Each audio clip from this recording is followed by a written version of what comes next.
Hello friends, in this video I'll show you how to add current date and time in Excel. Like and subscribe, support the channel. Let's get started. So to add the current date or time, you don't need to do it manually. To show the date, select the cell and press the keyboard shortcut Ctrl+semicolon. And Excel took the current date from the system. To get the time, press the key combination Ctrl+Shift+semicolon, and Excel again successfully showed the current time.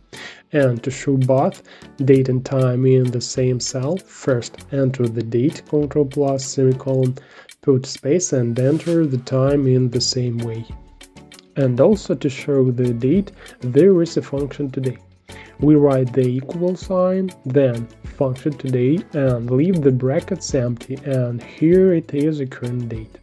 For the date and time together, we write the now function, and that's what we got. Now you know a little more. Thanks for watching.